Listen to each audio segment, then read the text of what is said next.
Thank you very much, Simon, obviously for joining us to run through your kind of experiences over the last few years with CA Labs kind of innovation and some of the integrated capabilities that we've been very much collaboratively working with you on over the last few years. But before we kind of going to understand a little bit more, if you could just kind of introduce yourself and what your role is within Wrexham Council.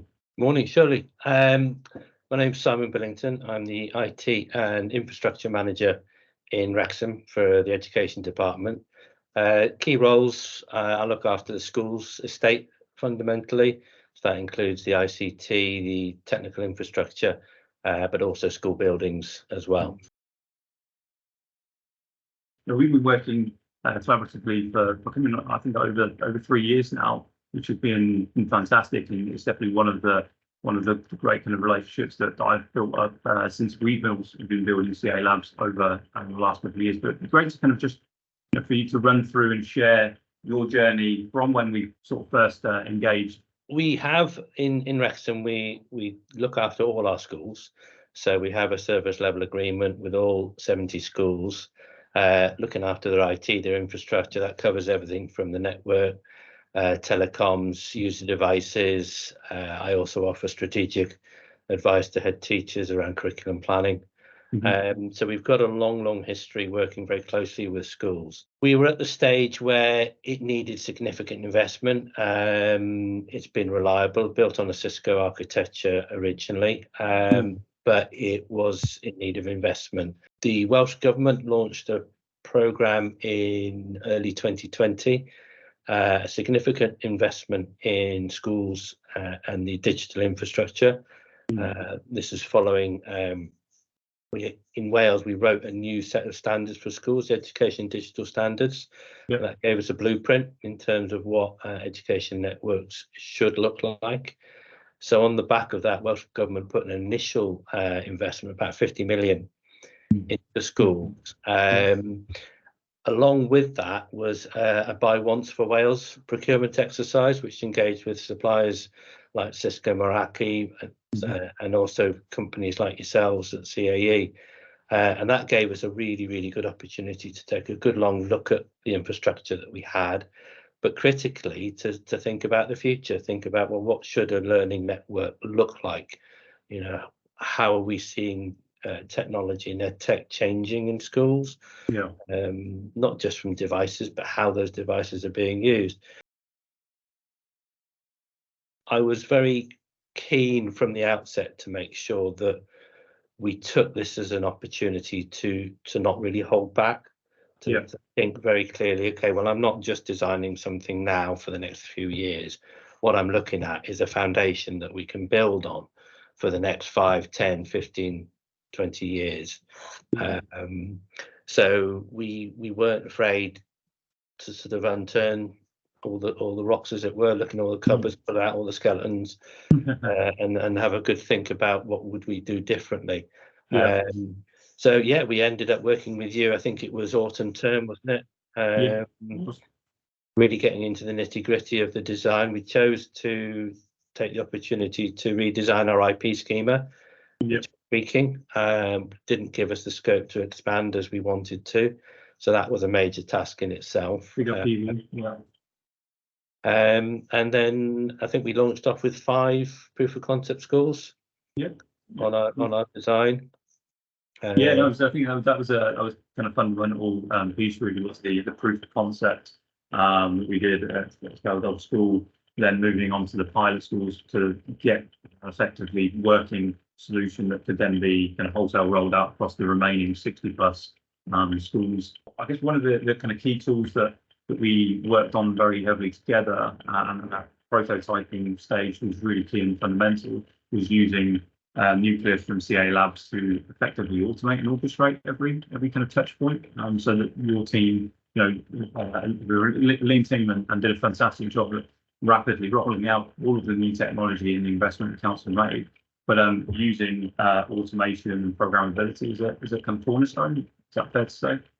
Yeah, that was a game changer, to be honest with you. Having a consistent platform across all 70 schools was a key fundamental for us. You know, we needed to be in a position where every single child, no matter where where they were in the county, rural school, city centre school, had the same access to technology.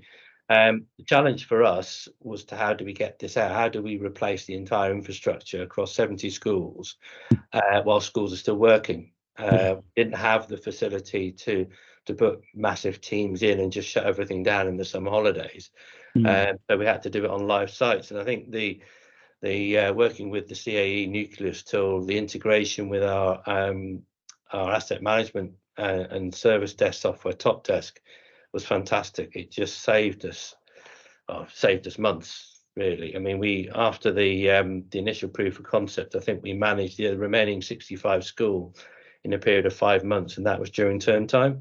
Typical operation in a school, primary school, we would go in about lunchtime, do system prep, get everything ready, and then the team would go in when the school closed about 3:30, and we'd have about half a dozen people working, concentrating on cabinets, APs, and then usually by about 6, maybe 7 o'clock in the evening, we'd completely swapped out the network, all switches, all APs, all servers back up online. School came back in the next morning, no downtime, and they were operating on the new network. Feedback from schools has been superb. I think one head teacher summed it up beautifully. I asked him, how's it been? How's the network operating? And he said, well, Simon, to be honest with you, I haven't noticed anything yet. We've added, 500 or 600 mobile devices to our network, and it hasn't blinked. We're in a position now where we've got sight of our entire network across all 7 sites. We can respond proactively to any issues that arise from anywhere. So, our technicians all have access to the dashboard. They can access when they're between sites and different sites. And every single child in Wrexham has got access to the same learning network, no matter where they are in the county. Absolutely, So 100% met our aspirations.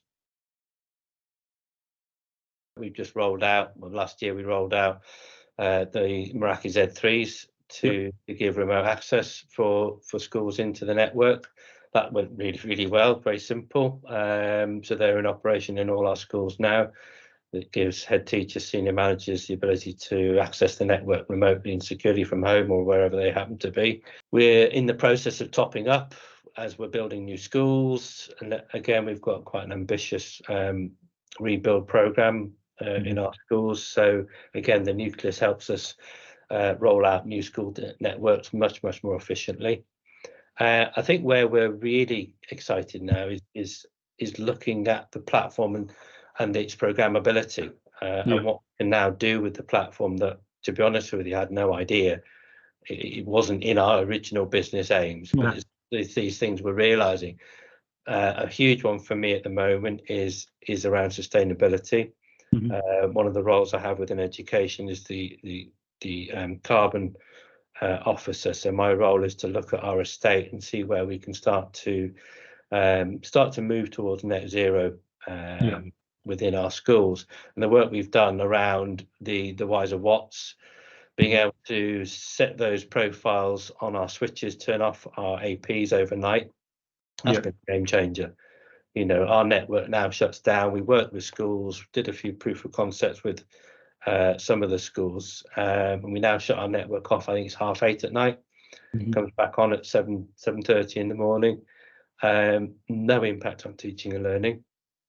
Absolutely brilliant. The network just comes off. To be honest with you, even though we told all our schools, I don't think they realise. But the savings is phenomenal. Absolutely, I think it's a bit of a testament to the council choosing the kind of right platform for the kind of foundation, because I think what we've found as we've kind of collaborated over the last sort of 12 to 18 months in the kind of sustainability space is there's lots of opportunities to reduce energy waste, and we've obviously looked at wiser watts just powering on and off the 1,000+ access points. But I'm just thinking about the kind of recent project where we rolled out 130 environmental sensors or to track and measure the temperature and humidity in comms rooms. And again, there's a sustainable angle to that because we can now look at seeing where there might be overcooling taking place in some of those comms rooms where potentially again, we can look to save on carbon emissions, save on POPs as well. I think it's for me the biggest thing is the adaptability, and having that programmable platform means we can start to use it in lots of different ways. It's also about having the single platform. You know, you mentioned the MT10 sensors that we've now rolled out in all our comms room. That's giving us valuable intelligence, all collated in the same place, about what we're doing there, and that's now feeding a wider project around comms grade upgrades. You know, are we overcooling? We know that we've already picked up a few of the comms rooms that were overcooling. Yeah, I've seen that. Others that were, it's good they've gone the other way. So, but again, it's giving us all that intelligence around our learning spaces in the one place. As a teacher, I'm really keen now to explore more around the sensors, the MT14s particularly, and their ability to give me a much greater insight in terms of the learning environment that we have, in terms of the light, heat, air quality, temperature, sound. All of those things can really give us much greater intelligence around what is an effective learning space, and importantly, how do we keep it effective? It is now at the heart of what we do, the platform. It's going to be critical for us moving forward. As you say, we're constantly picking up things that we'd never even conceived. You know, the vaping exercise. A couple of our secondary schools had approached third party. They had 30 third-party solutions in. They didn't do what they needed to do. You know, we sort of threw Meraki dashboard and your expertise at the problem, and you know, the MT14 sensors do the job brilliantly. And you know, feedback from one head was that, you know, within the matter of a couple of weeks, it completely changed the issues that they were having, and got rid of the vaping in those areas that they were concerned. So it's those little snippets that we're really looking forward to sort of developing. One exciting project we're building a new special school over the next 4 or 5 years. That I can see the platform and its programmability being at the centre of that design process. You know, we need to design an incredibly flexible learning space for young people, one that's adaptable to their needs. And that's where I think the intelligence around the learning space, the use of the sensors, is going to give us that platform where we can not only understand the environment, but hopefully start to react to it. I think there's a huge opportunity to leverage the platform to help us design very bespoke learning environments for children moving forward. I think one of the areas I'm really excited to work with you and the team on is, now that obviously Cisco Meraki released a new MT40 inline power controller, is to see how again we can achieve even more energy waste savings by looking at potentially now powering off other parts of the school, you know, be that kind of laptop trolleys or actually even the infrastructure, so access layer switching that isn't needed, similar to the 1,000 plus access points outside of delivering curriculum during kind of the hours that they're needed. Is how do we now push the boundary further than we already have and power off some of the fixed infrastructure when it comes to the switches? Because that's again where I feel that there could be significant savings, and how we can again provide that as a really easy delivery mechanism through wiser watts network intelligence from CA Labs. How we use IT in schools has changed significantly over the last 10 years. And we don't have IT suites anymore. We have much more mobile tech. The behaviours and how we use it, you know, we now need to charge it, but it's not during the day, it's at night. So yeah, a much broader look again at what we've got in network in schools, how we use it, and then opportunities where we can turn stuff off when we don't need it. Just wanted to say again, say thanks very much obviously for the last 3 years of collaborating and working very closely together. Definitely been fundamental to some of the new innovations and capabilities that we've been working on over the past 12 months. But yeah, I'm excited to look at the future and what we can collaborate on further. Yeah, absolutely. It's a pleasure. Yeah, definitely looking forward to the future. Thanks for your time, Simon. Appreciate it.